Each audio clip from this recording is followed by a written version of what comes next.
Flamengo é o primeiro carioca a jogar no Campeonato Estadual. Estreia domingo contra a Portuguesa, ao vivaço na tela da Globo. O jogo é da 5ª rodada, mas foi antecipado porque o calendário do Flamengo está super apertado. Juliano Lima chega mais, conta pra gente como é que vem esse Flamengo, meu amigo. Boa tarde. Oi, Kelly, tudo bem? Um abraço para você, para todo mundo que acompanha o Globo Esporte. Nesta sexta-feira, o zagueiro Vitão será apresentado oficialmente como reforço do Flamengo para a temporada 2026. O Flamengo estreia no Campeonato Carioca contra a Portuguesa, no estádio Raulino de Oliveira, em Volta Redonda. Jogo antecipado da 5ª rodada do Campeonato Carioca por conta da decisão da Supercopa. O time será representado pela equipe Sub-20 e comandado pelo técnico do Sub-20, o Bruno Pivetti, que tem uma ótima campanha. No ano passado foram 24 jogos, 15 vitórias, 48 gols marcados. Esse time foi campeão da Libertadores Sub-20 e do Mundial de Clubes da categoria. Jogadores que podem fazer parte do elenco aí chamar a atenção do técnico Felipe Luiz, por exemplo. Tem o goleiro Léo Nanete, que vai estrear entre profissionais, uma promessa do Flamengo. Tem o Iago João Vitor, zagueiros que fizeram parte do elenco profissional do ano passado e querem mais oportunidades. Tem o lateral direito Daniel Salles, que estreou entre os profissionais na última rodada do Campeonato Brasileiro do ano passado contra o Mirassol. E tem o meia Guilherme, que fez 2 gols naquele empate em 3-3 com o Mirassol e um deles um golaço. O elenco principal se reapresenta na próxima segunda-feira, dia 12, segue a preparação e só deve estrear no dia 21, no primeiro clássico do ano contra o Vasco. Até lá, o time Sub-20 vai dar conta do recado, Kelly. Valeu, Juliano! O Campeonato Carioca está esquentando e a gente agora vai falar de um ídolo do Botafogo que pode estar de saída do Atlético de Madrid. Segundo a imprensa espanhola, o meia Thiago Almada pode ser negociado já nessa janela. O Almada custou cerca de 190 milhões de reais ao Atlético de Madrid e atuou só 6 jogos como titular. E a gente juntou uma turma que marcou a época no futebol carioca para ver se eles são bons também de previsão. No final do ano, todo mundo vai saber se eles mandam bem ou não nos palpites.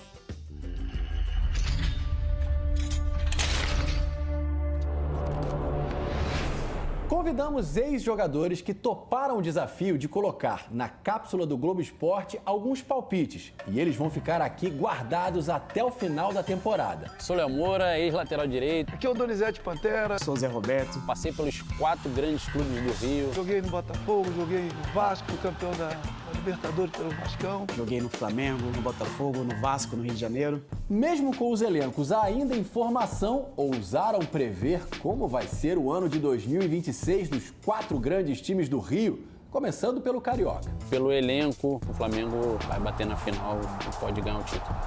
Acredito que o Fluminense vai chegar na final com o Flamengo. Acho que dá um fla-flu. Vai ser Vasco e Flamengo e o Vasco vai ser campeão do Carioca. Do Vasco! O Botafogo perdeu jogadores importantes, mas eu acredito que o Botafogo ainda chega na semifinal pela tradição, pela força. E como vai ser o Brasileirão? Hoje eu não vejo o Botafogo com um time para brigar pelo G4 do Campeonato Brasileiro. Mas vai ficar ali 5º, 6º. Acho que o Fluminense, se priorizar o brasileiro, chega no G4 e chega bem. O Flamengo é um time muito forte. Vai buscar aí o título sem dúvida nenhuma. Colocaria o Vasco ali entre os 10 primeiros. E na Copa do Brasil, o futebol carioca vai fazer sucesso? Eu acredito que o Vasco, na Copa do Brasil, pode chegar até a semifinal. É um elenco que, na Copa do Brasil, se mostrou forte. O Fluminense, para mim, pode chegar na semifinal, sim. Tem jogadores muito experientes. Eu acho que o Botafogo ainda pode beliscar aí uma semifinal. Pelo elenco que tem, então acho que o Flamengo é um fortíssimo candidato a chegar à final da Copa do Brasil. Cebolinha! 3 dos 4 grandes do Rio estão na Libertadores. E aí? O Botafogo, na pré, consegue passar. Acho que até as quartas de finais o Botafogo acho que consegue chegar. Eu acredito que o Fluminense chega numas quartas de final da Libertadores fácil. Acho que o Flamengo ainda vai brigar esse ano pro título da Libertadores. Vai chegar na final. Já que é ano de Copa do Mundo, que tal um pitaco sobre a seleção brasileira? Vamos botar o Brasil aí disputando uma semifinal. Consegue fazer uma campanha melhor do que foi a outra Copa. Tem elenco para isso. Pode dar aí Espanha e Brasil na final e o Brasil vai atropelar a Espanha. Só esperar agora para tirar nota 10. Espero que eu tenha 70% de acerto, vai tá maravilhoso.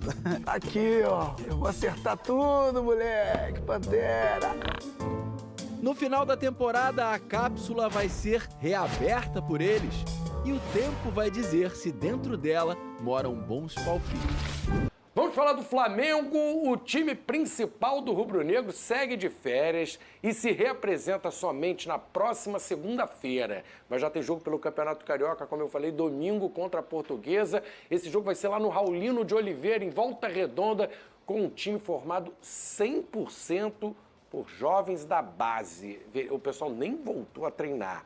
Desses garotos, tem pessoal conhecido ali, tem alguém integrado, é só garoto e algum garoto que o torcedor conhece, que já pisou no profissional e voltou. O que dá para destacar desse time aí? Sem sombra de dúvidas, o torcedor rubro-negro conhece o zagueiro Iago, né? O que Iago foi um jogador extremamente importante no título do Mundial Sub-20, fazendo aquele gol de cabeça nos minutos finais da prorrogação, aí depois a situação do pênalti também, batendo com o Maraca lotado. Maraca lotado. E é um jogador também de seleção brasileira, categoria de base, capitão da seleção Sub-20, mas, de maneira curiosa, o Felipe... Curiosa não, é informação. O Felipe Luiz entende que o estilo de jogo dele não se adequa ali ao que ele quer para o time profissional e ele é muito pouco utilizado pelo técnico Felipe Luiz. O Douglas Telles também é um jogador importante, setor ofensivo, um jogador que o Felipe Luiz gosta bastante porque ele atua pela beirada, com o pé trocado, também ajuda na recomposição. Então, acho que é um bom momento para essa garotada se mostrar para o torcedor, se apresentar para o torcedor rubro-negro, porque eu não tenho dúvidas que o Felipe Luiz conhece esses garotos como ninguém, até porque ele trabalhou com vários, né? Ele começou no Sub-17, depois passou pelo Sub-20 até chegar ao elenco profissional. Mas chegou o momento desses garotos se mostrarem para o torcedor e se apresentarem para o torcedor. E eu tenho certeza que o torcedor rubro-negro vai ficar extremamente contente, porque são os mesmos jogadores que jogaram a última rodada do Campeonato Brasileiro, que conseguiram aquele empate importante diante do Mirassol. Verdade. Exatamente. O quase grupo já tinha ganharam. viajado para a Copa Intercontinental. É isso aí. É exatamente o mesmo time. Né? Exatamente o mesmo time, a mesma garotada que estava lá diante do Mirassol e fizeram um bom jogo, bateram de frente com o Mirassol, quase ganharam do Mirassol dentro da casa do Mirassol. Que não perdeu para ninguém. Que não perdeu para ninguém, exatamente, no Campeonato Brasileiro. Então, assim, vai ser um momento para o torcedor acompanhar essa garotada. Eu, particularmente, acompanho porque eu gosto muito de categoria de base. Mas para o torcedor que não está muito por dentro, muito ligado, vai ser um bom momento para acompanhar essa garotada aí. E aí, para esses garotos, é tipo uma Copa do Mundo, né? Já deve estar ansioso desde já, esperando no domingo o jogo, a transmissão, a torcida do Flamengo assiste no Brasil inteiro, porque é o time do Flamengo, não quer saber se é garoto, se tem Arrascaeta, se tem Bruno Henrique. O pessoal vai parar para ver jogo de Campeonato Carioca e a visibilidade enorme para esses moleques, né? Pô, esses meninos vão ter uma oportunidade agora de ouro, né? É hora de mostrar serviço, né? Única, né? De começar um campeonato atuando ali, tendo televisão, tendo todo mundo para poder vê-lo, né? Com mais oportunidade, já que o elenco do Flamengo é um elenco recheado. Quase não dá brecha, o garoto não tem brecha. Então é muito difícil um menino chegar lá e se destacar, né? Então tem que esperar muito. Então, oportunidade dessa, com um treinador que já teve passagem por base, o Felipe Luiz é um cara que conhece muito, né, de Flamengo, porque começou na base, então está muito integrado com esse elenco, que já é bastante conhecido, porque a torcida do Flamengo acompanha muito a questão da base, né? Como bem disse o nosso amigo Venil, o Maracanã estava lotado, então já viram muitos desses meninos atuando. Teve esse jogo também contra o Mirassol, ao qual eles também se apresentaram de forma muito boa.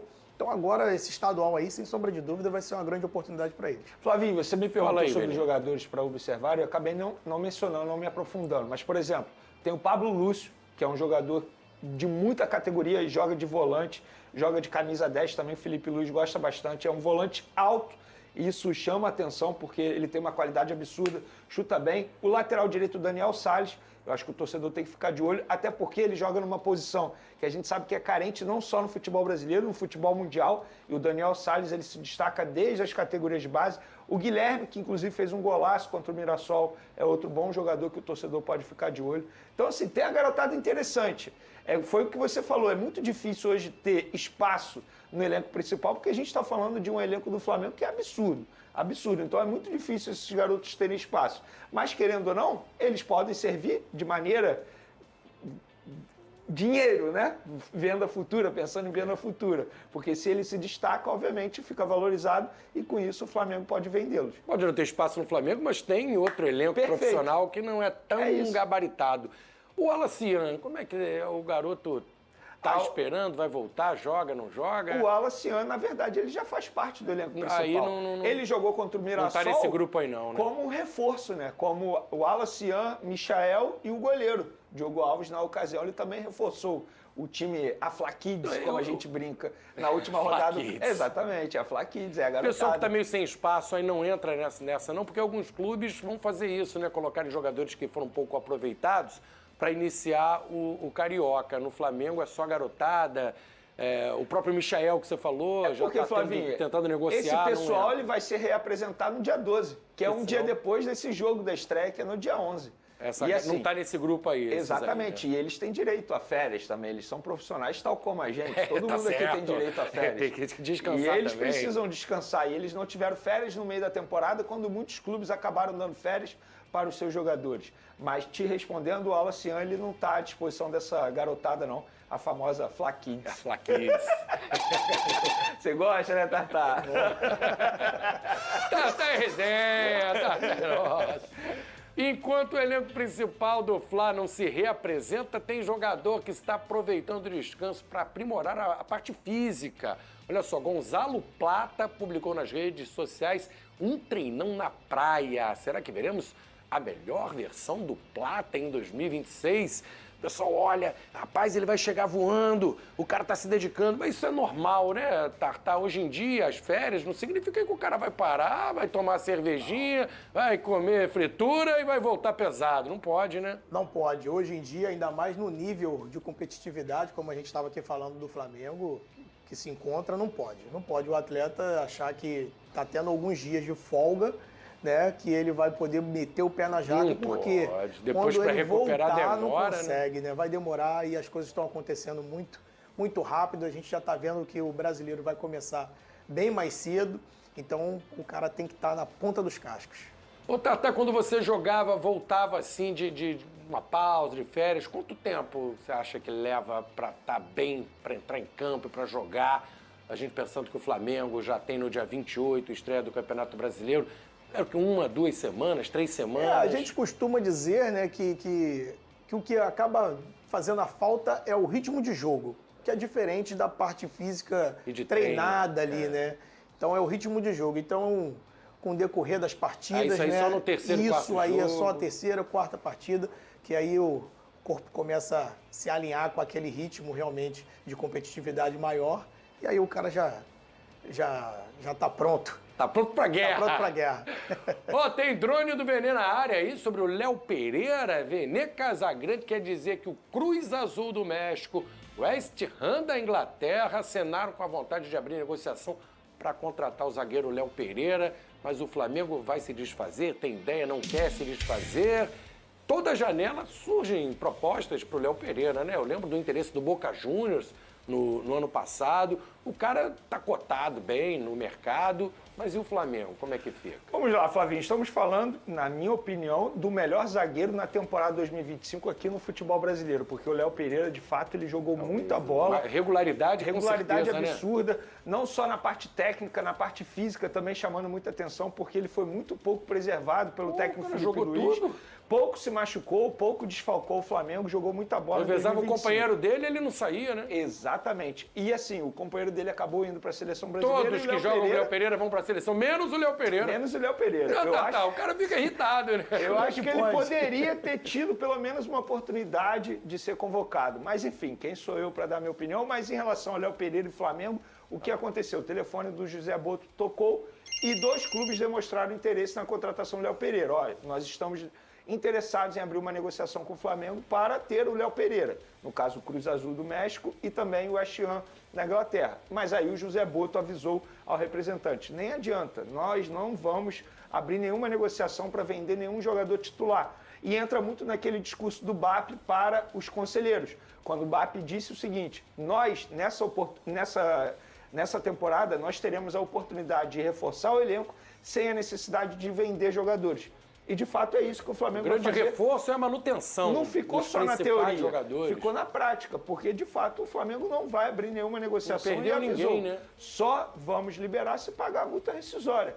E assim, o Léo Pereira ele precisa respeitar porque ele tem contrato com o Flamengo, embora eu entenda que para ele poderia ser uma boa e quem sabe jogar numa Premier League com West Ham, porque assim, se o foco dele era a seleção brasileira e ele acabou não sendo convocado, de repente seria uma boa oportunidade para ele pensar numa ida à Europa, porque ele nunca jogou na Europa. Ele jogou no exterior, no caso do Orlando City, mas na Europa ele nunca teve essa oportunidade e é um jogador que já chegou aos 29 anos. Seria o momento para ele. Mas vai ser muito difícil um clube tirar um jogador considerado titular hoje do Flamengo. O contrato vai até quando mesmo? Até 2027 o contrato aí dele. Tem que entrar num acordo com o Exatamente. Flamengo, mesmo a vontade dele, né? Claro que ele também deve ter a vontade de permanecer, não deve estar discordando. Não é um jogador que vai brigar para sair, Isso, não é isso. isso, entendeu? Ele está bem, deve ter o sonho de jogar na Europa, mas claro que a opção de ficar no Flamengo também deve agradá-lo. Mais um drone do Venê, hein? O Vitão, primeiro reforço do Flamengo para 2026, chega ao Rio amanhã para se apresentar oficialmente. Vitão já tinha vindo ao Rio em dezembro, né? Um bate-volta durante as férias para exames, ele foi aprovado, mas agora o jogador chega para iniciar os trabalhos no novo clube. O Vitão pintando na área, já está tudo certo, vai botar aí para treinar já com um grupo que se representa na segunda, é isso? Ele chega até um pouco antes. E, na verdade, ele chega amanhã, no caso, dia 8. Inclusive, o Flamengo acabou de enviar aqui em um grupo da assessoria que ele vai ser apresentado oficialmente no dia 9, na sexta-feira. Sexta-feira, apresentação para a imprensa. Exatamente, mas ele já vai ao CT. Embora o elenco principal se reapresente na segunda-feira, dia 12, mas ele já vai iniciar os trabalhos antes mesmo dos demais jogadores, até porque a preparação física já está trabalhando também. Eu vi o Diogo Linhares, que é preparador físico do Flamengo, postando, que já está lá no CT Ninho do Urubu, ou seja, o Vitão ele já vai começar a trabalhar já pensando no início da temporada. E ele é um jogador que ele vai ter que correr muito atrás de fato para se tornar titular. Porque estamos falando hoje de uma dupla, Léo Ortiz e Léo Pereira, a principal dupla de zaga do futebol brasileiro. Mas eu acho que o Vitão ele tem condições sim de brigar pela titularidade e eu gostei da postura dele. Ainda tem o Danilo. Né? Ainda tem o Danilo. Ele teve personalidade. Beleza, eu poderia ficar no Internacional sendo titular absoluto, eu poderia ir para o Cruzeiro para ser titular absoluto, mas eu vou para o Flamengo para brigar por uma vaga no time titular. E foi o que eu falei, o Flamengo hoje ele vai ter dois times de fato, né? Porque estamos falando, dupla titular, Léo Ortiz e Léo Pereira. Aí você olha para a zaga, reserva, Danilo e Vitão. Altíssimo nível. Zaga. O que o Flamengo está fazendo é algo absurdo no setor defensivo mesmo. Tá, realmente. Todas as posições com 2 jogadores. De acordo com o jornalista turco Ekrim Konur, o Atlético Mineiro tem interesse na contratação de Vitor Hugo, que pertence ao Flamengo e assinou contrato de empréstimo com o Santos até julho de 2026. O vínculo do jovem de 21 anos com o Santos não possui opção de compra. No entanto, cabe ressaltar que o time paulista terá prioridade caso outra equipe faça uma proposta oficial ao rubro-negro. Vitor Hugo retornou ao Flamengo em julho de 2025, após empréstimo ao Göztepe, da Turquia. Na temporada europeia, o meio-campista disputou 35 jogos, marcou 3 gols e deu uma assistência. No entanto, sem espaço na equipe comandada por Felipe Luiz, acabou emprestado ao Santos em setembro. Na equipe paulista, Vitor Hugo soma 9 jogos, sem gols ou assistências. Diante das dificuldades para viabilizar a contratação de Caio Jorge, do Cruzeiro, e de Marcos Leonardo, do Al Hilal, que era tratado internamente como plano B, a diretoria do Flamengo decidiu ampliar o leque de opções no mercado e voltou suas atenções para o futebol europeu. Segundo informações de bastidores, o rubro-negro já conversa há algum tempo com representantes de um atacante, mas o nome ainda não foi oficialmente revelado. No entanto, noticiários ligados ao clube apontam que 2 jogadores estão no radar e vêm sendo negociados em sigilo. Trata-se de Cauã Elias, do Shakhtar Donetsk, e Igor Jesus, do Nottingham Forest. Cauã Elias, de 19 anos, foi revelado pelo Fluminense e teve boa passagem pelo Clube das Laranjeiras, onde se destacou pela mobilidade e capacidade de finalização. Atualmente no Shakhtar Donetsk, o jovem atacante tem contrato com o clube ucraniano até dezembro de 2029, e sua multa rescisória gira em torno de 15 milhões de euros. Outro nome que agrada à diretoria rubro-negra é Igor Jesus, de 24 anos. O atacante deixou o Botafogo rumo à Inglaterra após uma temporada histórica em 2024, quando conquistou a Libertadores e o Campeonato Brasileiro. No Nottingham Forest, Igor vive excelente fase e vem se consolidando no futebol inglês. O jogador tem contrato com o clube até junho de 2029, com multa rescisória estimada em cerca de 20 milhões de euros. A ideia do Flamengo é investir pesado para trazer um atacante de alto nível, que chegue para disputar posição no elenco ou até mesmo atuar ao lado de Pedro, oferecendo mais opções ofensivas ao técnico Felipe Luiz. A diretoria segue trabalhando nos bastidores, e as próximas semanas devem ser decisivas para definir os rumos do rubro-negro no mercado de transferências. Bom torcedor rubro-negro, agora eu quero saber a sua opinião. Igor Jesus ou Cauã Elias? Quais desses seriam o melhor nome para reforçar o mais querido em 2026? Comenta aí sua opinião, eu gostaria muito de saber o que você pensa disso. E fica ligado no canal, porque eu estou sempre postando as últimas notícias do Flamengo. Se inscreve para não perder.